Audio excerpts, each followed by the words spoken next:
Hello my dear students, कैसे हैं आप सब। उम्मीद है कि आप सब अच्छे होंगे।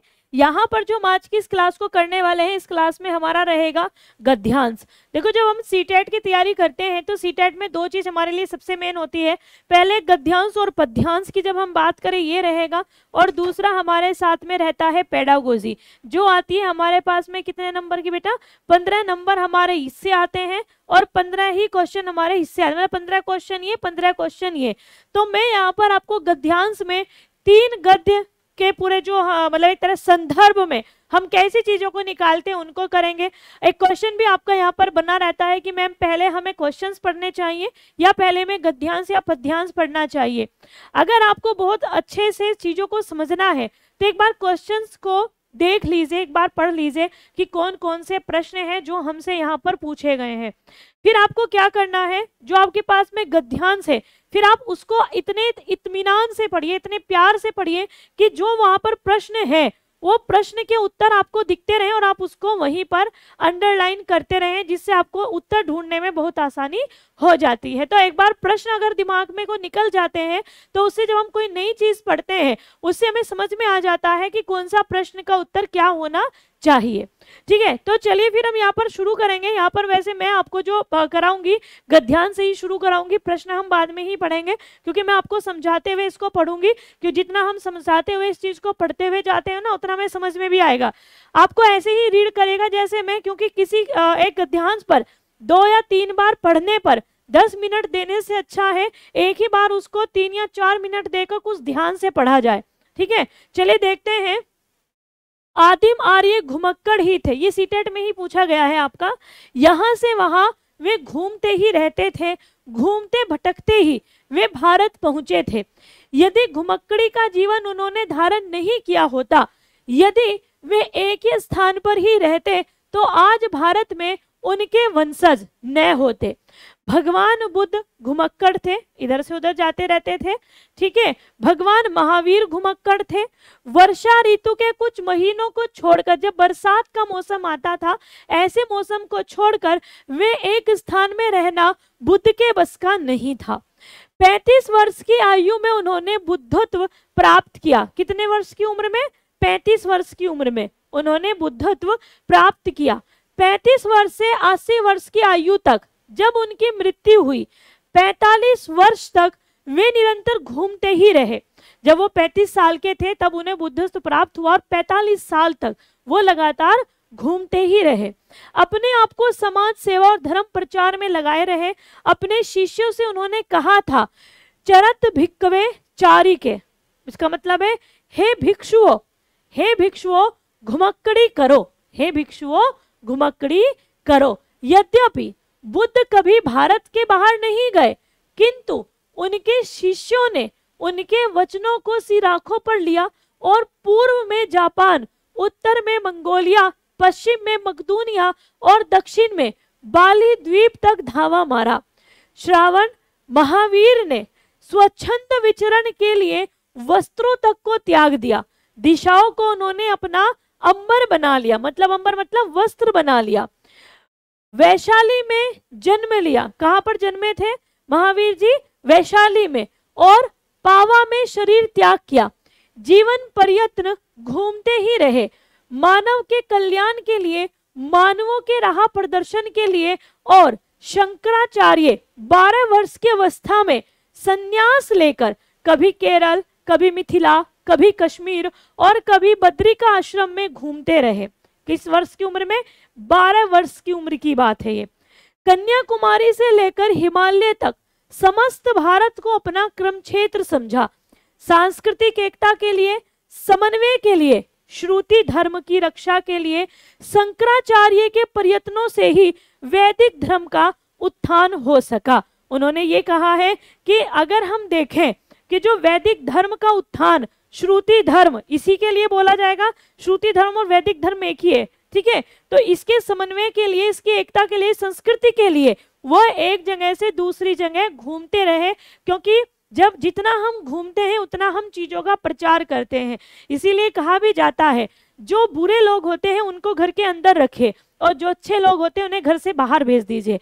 उनको घर में मत रखिए, बांधिए नहीं, क्योंकि अच्छाई को बांधोगे तो वो कम हो जाएगी। और बुराई को अगर बाहर फैलाओगे, हम ज्यादातर क्या करते हैं, जो बुरे लोग होते हैं उनको घर से बाहर निकाल देते हैं, वो फिर दूसरी जगह जाकर बुराई को फैलाते हैं। अच्छाई को हम अपने पास में रखना ज्यादा पसंद करते हैं, जो कि उसको फैलाना चाहिए। तो इन्होंने क्या काम किया, ये वो थे जिन्होंने धर्म का प्रचार किया, कैसे सद्व्यवहार का प्रचार किया, कैसे करना चाहिए, आचरण कैसा होना चाहिए। इनसे हमें बहुत कुछ सीखने को मिला, लेकिन तब जब ये एक जगह से दूसरी जगह घूमते रहे। अब इसके उत्तर देखते हैं, प्रश्न देखते हैं क्या है। घुमक्कड़ शब्द में कौन सा प्रत्यय है, कौन सा रहेगा, घूम प्लस अक्कड़ से बनेगा घुमक्कड़। आंसर हो जाएगा हमारा ए। अगला क्वेश्चन है, क्वेश्चन नंबर 2 है, महावीर स्वामी का जन्म कहाँ हुआ था। अभी हम यहाँ पर पढ़ के आए थे कि जन्म कहाँ हुआ और मृत्यु कहाँ हुई। तो पावापुरी में उन्होंने क्या शरीर का त्याग किया और वैशाली में जन्म लिया। कहाँ पर जन्म लिया, वैशाली में। आंसर हो जाएगा बी। नेक्स्ट क्वेश्चन, स्वच्छंद में कौन सी संधि है, कैसे बनेगा, स्व प्लस छंद। किससे बनेगा, स्व प्लस छंद। अगर व से पहले, मतलब आपका छ से पहले हर्ष स्वर जैसे अ, ई या उ होता है, तो छ से पहले च जोड़ दिया जाता है। और ये छ संबंधी नियम होता है, किसका होता है, व्यंजन संधि का। किसका होता है बच्चों, व्यंजन संधि का। तो आंसर क्या हो जाएगा आपका, डी। डी ऑप्शन हमारा यहाँ पर हो जाता है करेक्ट। आंसर हो जाएगा डी। अभी देखा ना हमने, यहाँ पर प्रत्यय उपसर्ग प्रत्यय आता है, ठीक है, इनके अर्थ आते हैं, इनमें कौन सी संधि, ऐसे क्वेश्चंस पूछे जाते हैं। आगे बढ़ेंगे नेक्स्ट क्वेश्चन की ओर। महात्मा बुद्ध ने जब बुद्धत्व प्राप्त किया तब उनकी अवस्था कितनी थी, कितना था, 45 साल तक घूमते रहे वो। कितने साल तक घूमते रहे, 45 साल तक। और उन्होंने बुद्धत्व प्राप्त किया 35 वर्ष, और 35 से 80 वर्षों तक वो घूमते ही रहे, जिसमें 45 साल तक उनका घूमना ही पूरा कंप्लीट चलता ही रहा। जब उन्होंने शरीर त्याग किया तब, ठीक है, तो 35 वर्ष में उन्होंने बुद्धत्व प्राप्त किया था। ये हमें कैसे आंसर मिल रहे हैं, क्योंकि हमने इसको बहुत ही ध्यान से पढ़ा है। तो हमें करना क्या है, पैसेज को इतने ध्यान से पढ़ना है, थोड़ा समय दे दो। जहां पर आपको 4 मिनट देनी है, वहां पर 1 मिनट और एक्स्ट्रा दो, उसको इतने आराम से पढ़ो, इतने अच्छे से रीड करिए कि आपको प्रश्न का उत्तर समझ में आ जाए। श्रुति धर्म का क्या अर्थ है, श्रुति धर्म जैन, बुद्ध, मुस्लिम, वैदिक। अभी जब हमने शंकराचार्य की बात की थी, वहां पर मैंने आपको बताया था कि जो वैदिक धर्म है वही क्या है, श्रुति धर्म है। आंसर होगा आपका डी। अभी तक मुझे पीछे मुड़कर देखने की जरूरत नहीं पड़ी है, क्योंकि हमने उसको इतने ध्यान से पढ़ लिया कि हमें हर एक चीज यहाँ पर समझ में आ गई और सभी प्रश्न के उत्तर हमारे सही हुए हैं। तो ऐसे ही हमें आगे भी करना है। नेक्स्ट को पढ़ेंगे, 3 पैसेज यहाँ पर हैं, इसी चीज का आपको ध्यान रखना है।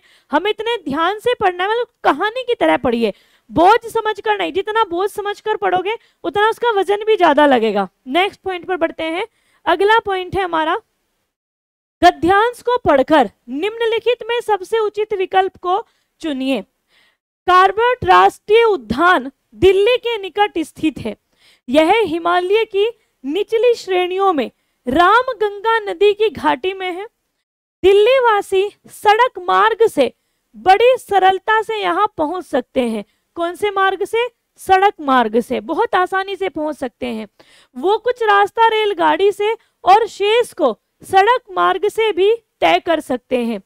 कार्बेट राष्ट्रीय उद्यान का निर्माण 1936 में हुआ था। कब हुआ था, 1936 में। यह भारत का पहला राष्ट्रीय उद्यान था। अप्रैल 1973 में शिकारियों से बाघों की रक्षा के लिए बाघ परियोजना का शुभारंभ इसी उद्यान से किया गया। तो एक क्वेश्चन बहुत बार वैसे भी आ जाता है, जनरल नॉलेज में भी आ जाता है कि बाघ परियोजना का प्रारंभ किससे हुआ, ये हुआ था हमारा कार्बेट राष्ट्रीय उद्यान से, ठीक है, अप्रैल 1973 में, और इसका निर्माण हुआ था 1936 में। आगे बढ़ा, और ये भारत का सबसे पहला राष्ट्रीय उद्यान था। नेक्स्ट पर बढ़ते हैं। आगे है, बाघों के अतिरिक्त कार्बेट राष्ट्रीय उद्यान में अन्य अनेक पशु भी बड़ी संख्या में रहते हैं, जैसे भालू, लोमड़ी, लगड़भग्गा, सिवेट बिलाव आदि यहाँ रहते हैं। इन पशुओं के अतिरिक्त सांप जैसे भारतीय अजगर और नागराज भी इस उद्यान में मिल जाते हैं। यहाँ वर्ष भर अनेक पक्षी भी देखे जा सकते हैं, जैसे बगुला, ओजोन बगुला, हेरोन यानी कि खंगचाली टिटिहिरी, काली गर्दन वाले लगलय पक्षी भी इस उद्यान में साल भर देखे जा सकते हैं। वास्तव में पक्षियों की लगभग 580 प्रजातियां कार्बोट उद्यान में पाई जाती हैं। भारत और विदेशों के पर्यटकों को इस उद्यान में आना पसंद है। वे हाथी पर सवार होकर पार्क में बाघ की झलक पाने का आनंद उठाते। किस पर बैठकर जाते हैं? हाथी पर। क्या देखने के लिए? बाघ देखने के लिए। हाथी बाघों से नहीं डरते, जो हाथी होते हैं वो बाघ से डरते नहीं है, इसीलिए हाथी की सवारी पर्याप्त सुरक्षित और आनंददायक है। इसीलिए हाथी की सवारी वहां पर सुरक्षित भी है और आनंददायक भी है, क्योंकि जो हाथी होते हैं वो बाघों से डरते ही नहीं है। चलिए अब देखेंगे क्वेश्चंस क्या क्या है। नंबर 1 है, दिल्ली वालों के लिए कार्बोट राष्ट्रीय उद्यान पहुंचना आसान क्यों है? क्यों है? वे वायुयान से यहाँ पहुंच सकते हैं, वे रेल से वहां पहुंच सकते हैं, वे सड़क से वहां जा सकते हैं। बहुत निकट होने के कारण वे आसानी से वहां जा सकते हैं। और उन्होंने क्या कहा था? वे सड़क से वहां जा सकते हैं। चीज वहां पर मेंशन थी ना कि वे सड़क के मार्ग से वहां पर जा सकते हैं। ठीक है, नेक्स्ट है हमारा क्वेश्चन नंबर 7। अप्रैल 1973 में कार्बोट राष्ट्रीय उद्यान में क्या प्रारंभ किया गया? कौन सी परियोजना थी जो यहां से चलाई गई थी? अभी हम इसको देखकर पढ़कर आए हैं, समझकर आए हैं। बाघ परियोजना है, पहला राष्ट्रीय उद्यान है, हाथी की सवारी है, या पक्षी उद्यान है? अप्रैल 1973 में कार्बोट राष्ट्रीय उद्यान से क्या प्रारंभ किया गया था? क्या प्रारंभ किया गया था भाई? हमारा यहाँ पर आंसर क्या हो जाएगा? बाघ परियोजना। आंसर हो जाता है आपका ए। नेक्स्ट अगला पॉइंट है क्वेश्चन नंबर 8।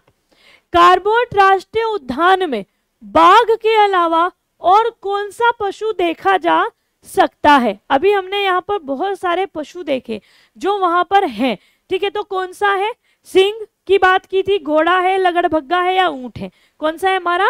लगड़भग्गा, सी। क्योंकि एक बार आप देख सकते हैं, हमने जो भी यहाँ पर देखे सभी पशुओं की बात हमने की है ना, अनेक पशु भी वहां पर रहते हैं, जैसे भालू, लोमड़ी, लगड़भग्गा, शिवेट, विलाई भी यहाँ रहते हैं। तो हमारे वहां पर लगड़भग्गा ऑप्शन में भी आया है, तो इसलिए हमारा आंसर क्या हो जाएगा यहाँ पर? C. Next question, question number 9। प्रजाति शब्द का क्या अर्थ है? विशेष, प्रकार, किरण, पशु। प्रजाति, जब हम किसी प्रजाति की बात करते हैं कि ये कौन सी प्रजाति में है, या इसका कौन सा टाइप है, ये कौन से प्रकार में आता है, राइट? तो आंसर हमारा क्या हो जाएगा यहाँ पर?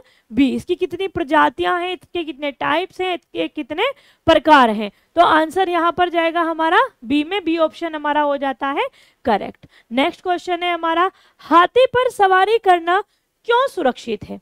भाई वहां पर बाघों को देखने के लिए हाथी की सवारी करती हैं जो सवारियां होती हैं वहां पर, क्यों? लेकिन ऐसा क्यों था? बाघों को हाथी पसंद नहीं है इसलिए, हाथी बाघों से नहीं डरते इसलिए, या लोगों को हाथी पसंद होते हैं इसलिए, या हाथियों को कार्बोट उद्यान पसंद है? भाई क्यों, किस लिए पसंद, मतलब क्यों वहां पर सवारी जो है वो हाथी पर की जाती है? क्योंकि जो हाथी होते हैं वो बाघों से नहीं डरते, इसीलिए जो वहां का जो हाथी की सवारी है वो सुरक्षित भी है और आनंददायक भी है। तो आंसर हमारा इसमें क्या हो जाएगा? हाथी बाघों से नहीं डरते। आंसर जाएगा आपका बी। आगे बढ़ेंगे नेक्स्ट पर। चलिए फिर से हमारा तीसरा पैसेज है। देखो हमने कितने आसानी से कम समय में हमने ज्यादा से ज्यादा पैसेज को किया। अब वही समय आप एग्जाम में लेकर चलिएगा। एग्जाम टाइम पर भी हमें इसी चीज का ध्यान रखना है। हम इनको क्यों कर पाए इतनी आसानी से? क्योंकि हमने उसको पहले इतने ध्यान से पढ़ लिया है। हर एक चीज को जब हम कोई भी चीज पढ़ते हैं हमें खुद से भी आइडिया हो जाता है कि कौन सी इसमें महत्वपूर्ण चीज है। भाई क्यों, कैसे, कोई समय, या कोई उसमें नया कुछ हो रखा है, उन सब चीजों का पता हमें उस पैसेज को पढ़ते पढ़ते चल जाता है। और इसी चीज का विशेष ध्यान हमें रखना होगा यहाँ पर।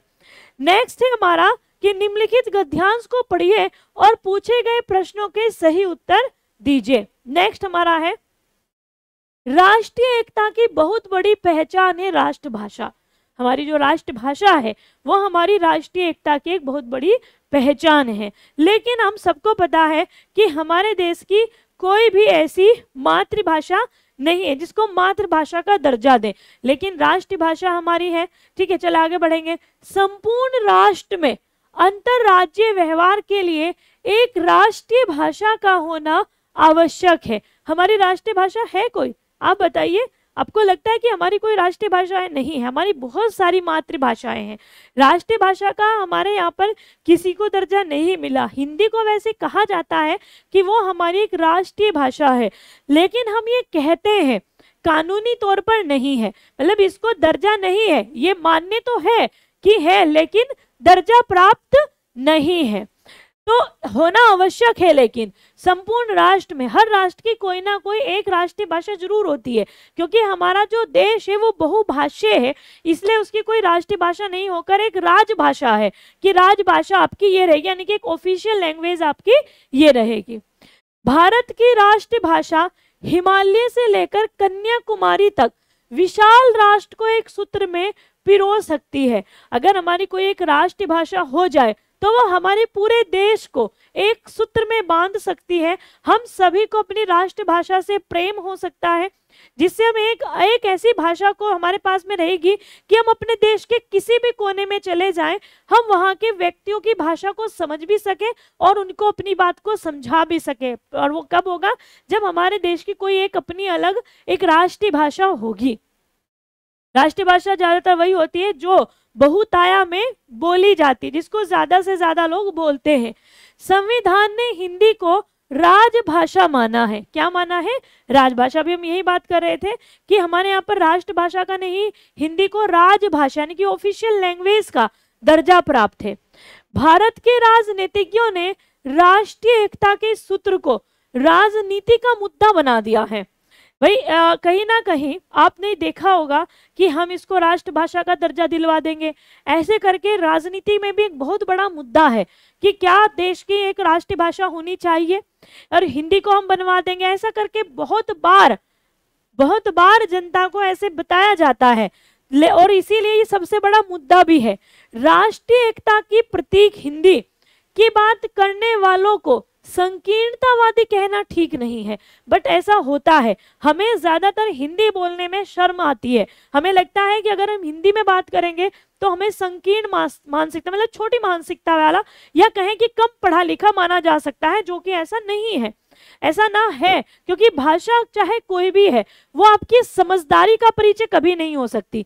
भाषा सिर्फ कम्युनिकेशन का माध्यम है, बातचीत करने का, अपने विचारों को आदान प्रदान करने का माध्यम होती है, ना कि वो हमारी मतलब आपको शिक्षित होने का कोई प्रमाण पत्र है। आप इंग्लिश में बात कर लीजिए, आप हिंदी में बात कर लीजिए, आप किसी दूसरी भाषा में बात कर लीजिए, वो सिर्फ आपकी बात को दूसरे तक पहुंचाने का कार्य करती है। तो कहीं ना कहीं भाषा एक मीडिएटर है आपके जो मतलब जो आपका व्यवहार है उसको आगे तक पहुंचाने के लिए, जो आपकी समझ है उसको आगे तक पहुंचाने के लिए, इन सब के लिए। तो कहना ठीक नहीं है। भारत की सभी भाषाओं को विकसित और समृद्ध होने का अधिकार है, हर भाषा को। और हमारी अगर हिंदी की हम बात करते हैं, हिंदी भाषा के अंदर बहुत सारी भाषाओं का समावेश है। हिंदी की अपनी खुद की इतनी उपबोलियां हैं, उपभाषाएं हैं, 18 उपबोलियां हमारे यहाँ पर है जिनको हम बोलते हैं। ठीक है, तो ये सब चीजें, ये किसको, भाषा से उपभाषा से उपबोलियां से बोलियां, ये सब समृद्ध होती चली जाती हैं। एक भाषा भी, अभी जैसे खड़ी बोली है, खड़ी बोली ने भी एक अलग पहचान दिलाई।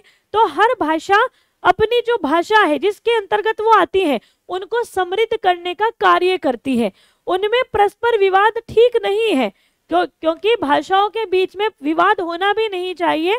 हमें जिस भाषा की चीजें समझ में आए हम उसमें बात कर सकते हैं, हम उसमें कम्युनिकेट कर सकते हैं। हर कोई अपनी मातृभाषा में बात कर सकता है और शिक्षा के अंदर भी इसको डाला गया है। ठीक है, अंग्रेजी उनकी इस फूट का लाभ उठा रही है। तो एक ऐसे ही एक भारत में अपनी इतनी सारी भाषाएं होने के बावजूद भी एक विदेशी भाषा है जो जब इनमें फूट डलती है तो हम क्या कहते हैं कि कोई बात नहीं, चलो उसको बना देते हैं, ना तेरी ना मेरी। तो ये इस चीज का फायदा उठाती है, ये अपने आप को यहाँ पर सर उठाने का कार्य करती है कि चलो मुझे यहाँ पर जगह मिल जाएगी। अब इस देश की खूबियां इसी देश के चश्मे से पहचानी जा सकती हैं। हम अपने देश को अपने ही तरीके से समझ सकते हैं, अपनी ही संस्कृति, अपनी ही सभ्यता से। बाहरी संस्कृति, बाहरी चश्मे, बाहरी सभ्यताओं से अपने देश को नहीं समझा जा सकता है, विदेशी चश्मे से नहीं। हम अपने देश की खूबियों को अपने ही देश के चश्मे से समझ सकते हैं, पहचान सकते हैं, विदेशी चश्मे से नहीं। अंग्रेजी प्रयोग के अपने क्षेत्र हैं, देश के चौमुखी विकास में आज उसका भी योगदान है।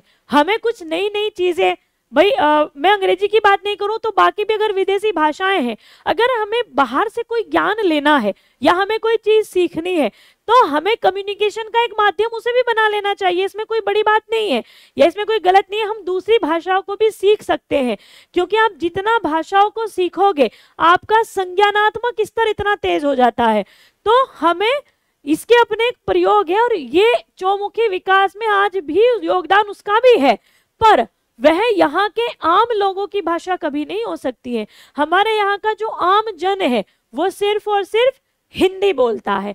जो सबसे आम, मतलब हमारे देश को किससे पहचाना जाता है, जो सबसे छोटा या सबसे आम आदमी जिसको हम समझते हैं, सबसे छोटे का मतलब सबसे आम से है, यहाँ पर जो सबसे आम है मतलब जहां से हमारी नींव खड़ी होती है, तो जो नींव समझती है उसके ऊपर जो इमारतें खड़ी होंगी वो उसका एक प्रारूप है, मतलब चीजें वहीं से शुरू हुई हैं।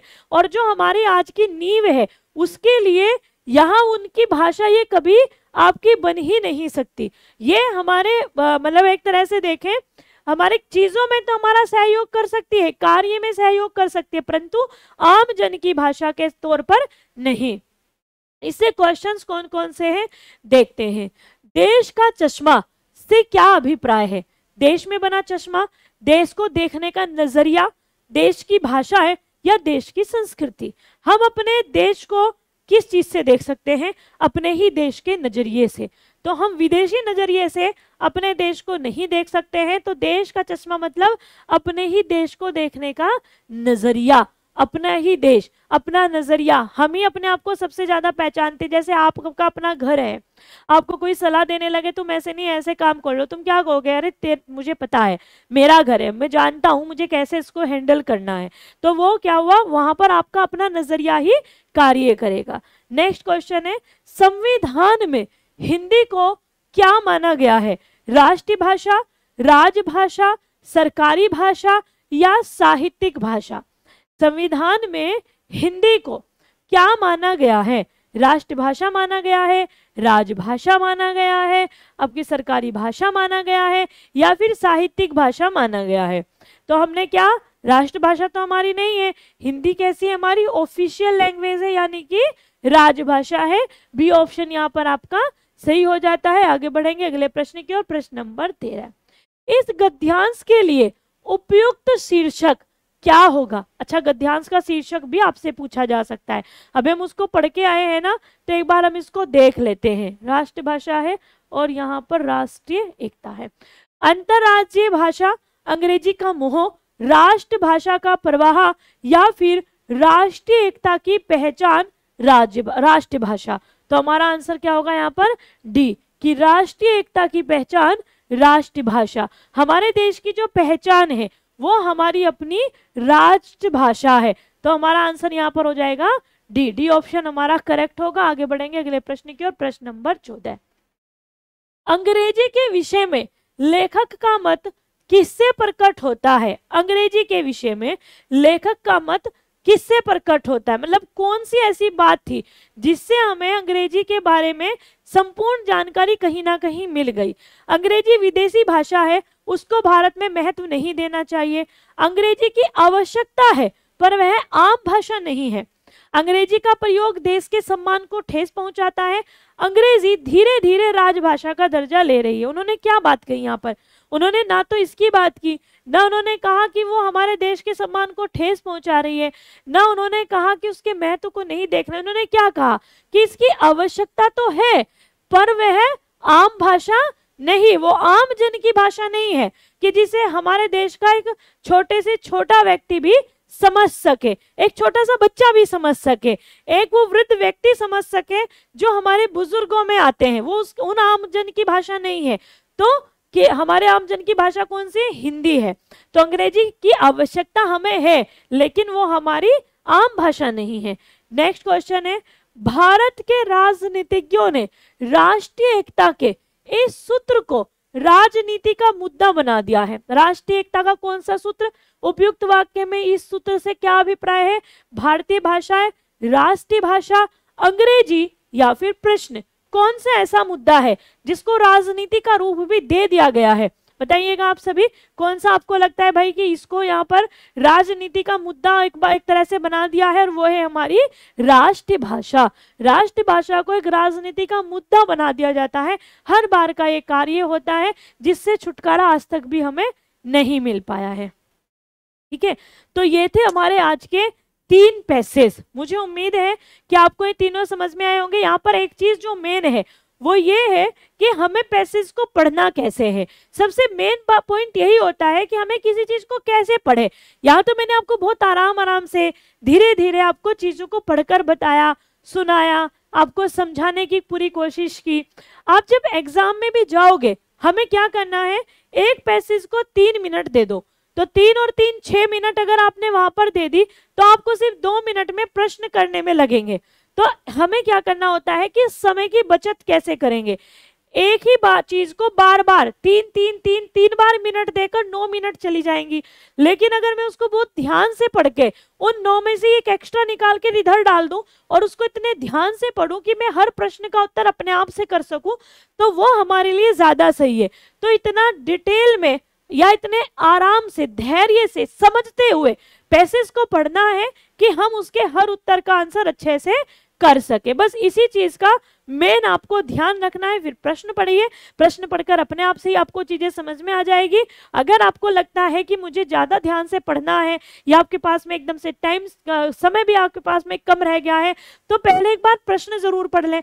प्रश्न पढ़ने से हमें यह समझ में आ जाता है कि किस तरह के प्रश्न हैं और इस पैसेज में वो प्रश्न कहां पर हमारा फिट बैठ रहा है, उसको अंडरलाइन कर दें जिससे आपको उसको समझने में देर न लगे। ओके, तो इन कुछ 2-4 पॉइंट्स की बात का ध्यान रखिएगा, बाकी आप उसको कर ही लोगे। जो बाकी की चीजें वो हमारी आपको ऐप पर मिल भी जाएंगी। चले तो फिर आज के सेशन को बच्चों हम यहीं पर समाप्त करेंगे। बाकी क्लासेस के साथ में जुड़ने के लिए आप हमारे PW ऐप को एक बार डाउनलोड कर लीजिएगा। वहां पर टेट वाले ऑप्शन में जाइएगा, टीचिंग वाला में जाइएगा। टीचिंग वाले ऑप्शन में जैसे आप जाओगे वहां पर आपको कंप्लीट नोट्स भी मिल जाएंगे, आपके मॉक वगैरह भी है, आपकी क्लासेस है, आपकी PDF है, वो सारी चीजें आपको वहीं पर अवेलेबल हो जाएंगी। तो आज के सेशन को हम यहीं पर समाप्त करेंगे बच्चों। हम फिर मिलेंगे अगले सेशन में, तब तक के लिए बाय स्टूडेंट्स, टेक केयर, अपना ध्यान रखिएगा। नमस्कार।